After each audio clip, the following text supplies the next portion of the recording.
west of the Mississippi for just a few minutes. At 11:19 on June 24th, 2011, a tractor-trailer driving north on US 95 slammed into the side of the Amtrak train number 5 on the California Zephyr line. This was at a railroad grade crossing outside the small town of Miriam in rural Nevada. Now, the driver of the truck was at fault. He'd been on duty for nearly 9 hours, I might add, but he failed to heed the train horn and went ahead and crossed the track. The impact of that created a fire. It killed the driver, killed the train conductor, killed 4 passengers. It injured 15 other passengers and 1 additional crew member. Now, PTC wouldn't have stopped that, but the investigation that was done by NTSB outlined concerns about side impact strength requirements for passenger cars and what happens with impact crashworthiness when it comes from the side. If you look at the report they issued, 2 recommendations were to develop side impact crashworthiness standards, including performance validation for passenger rail cars, and then once those side impact crashworthiness standards had been developed, to require that new passenger rail cars be built to those standards. I would just ask you, Ms. Feinberg, we've had all these studies about train-to-train collisions. Has any research been done on these types of side collision impacts? Yes, ma'am. We're doing research now on the at the NTSB's recommendation. We're doing research now on those side impact. Is that it? Can you give me any more information about what that entails, or where you see that going, or will you be making recommendations or changing regulations? Yes, ma'am. That research is ongoing, and we can get your office a full report. I mean, apart from that, we have done a tremendous amount of work on grade crossings generally, which have continued to be a problem for many years and, in fact, are on a slight uptick this year. And we have a multifaceted approach to grade crossings generally, but on side impact collisions alone, our research is ongoing. Well, if I could then ask Mr. Boardman, and this goes back to the very first question that Mr. DeFazio asked about buying new train cars.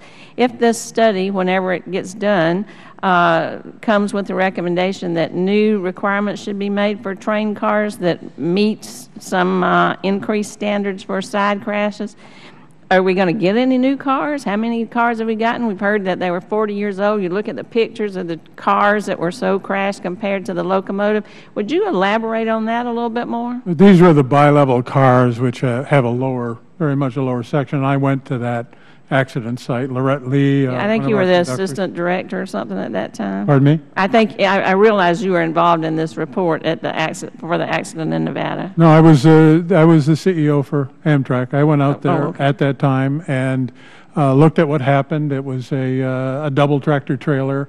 The side impact is what killed our conductor, but it was really a signal case that the back trailer came up and hit the top of the train that did the passenger injury or deaths and injuries.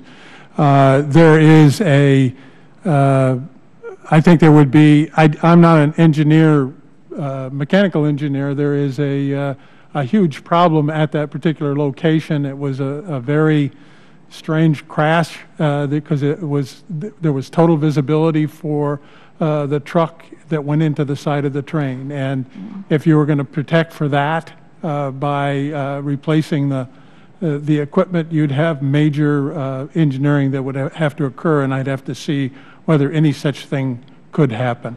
So you disagreed with the recommendation that they need to look at side? No, I don't disagree with the recommendation at all. I just think it would be a very difficult thing we can't retrofit it for it, so it'd have to be new equipment. You're probably talking 450 of the bi-level type cars. You're talking probably $3.5 to $4 million a piece for each of those cars. That would be a substantial cost to doing that.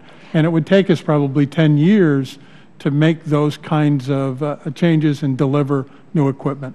What about as you buy new cars? We haven't bought any new cars in a considerable period of time. That's what was my point, going back to Mr. DeFazio's question. We've heard a lot about spending money for the signaling system, and we've heard money about infrastructure, but what about all these old cars? What's the plan there? The plan right now, what we did with the single-level cars and with the locomotives, we're paying for that out of the fares that we receive in the Northeast Corridor.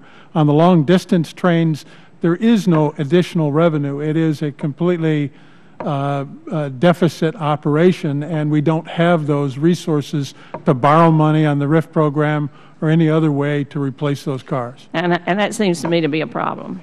Yes, ma'am. Thank you. Thank you. Mr. Davis. Thank you, Mr.